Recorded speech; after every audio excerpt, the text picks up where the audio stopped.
قائد اعظم کی زندگی کا ایک واقعہ جو تاریخ کی نظروں سے اوجھل ہے۔ یہ 25 اکتوبر 1947 کی بات ہے۔ قیام پاکستان کے بعد پہلی عید الاضحیٰ تھی۔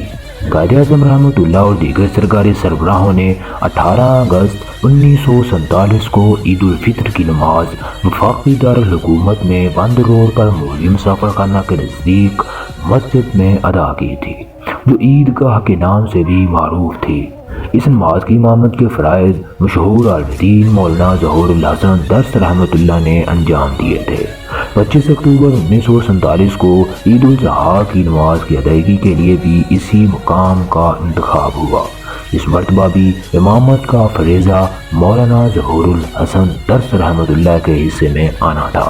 قائد اعظم کو نماز کے وقت سے مطلع کر دیا گیا، لیکن تمام لوگ اس وقت بڑے حیران ہوئے جب نماز کا وقت آ گیا، مگر قائد اعظم رحمۃ اللہ عید گاہ نہیں پہنچ پائے۔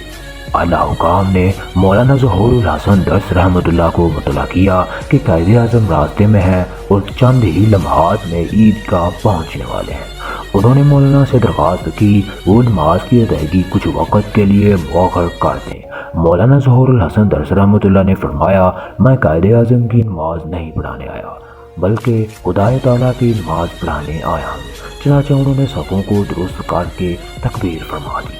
ابھی نماز عید کی پہلی رکعت شروع ہوئی تھی کہ اتنے میں قائد اعظم بھی عید گاہ پہنچ گئے۔ نماز شروع ہو چکی تھی۔ قائد اعظم کے منتظر اعلیٰ حکام نے قائد اعظم سے درخواست کی وہ اگلی صف میں تشریف لے چلیں، مگر قائد اعظم نے ان کی درخواست مسترد کر دی اور کہا کہ میں پچھلی صف میں ہی نماز ادا کروں گا۔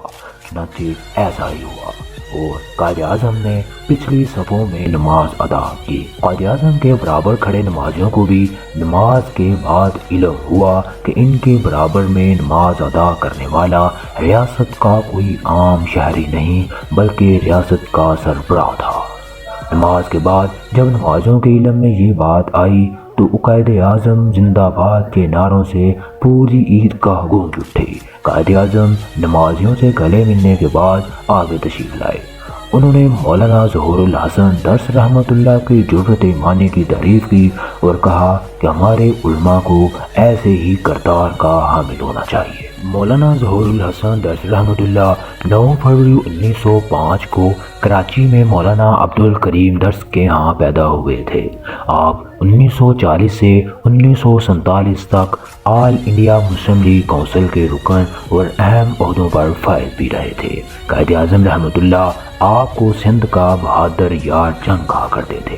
مولانا ظہور الحسن درس رحمۃ اللہ نے 14 نومبر 1972 کو کراچی میں وفات پائی اور قبرستان مخدوم صاحب میں آسودہ خاک ہوئے۔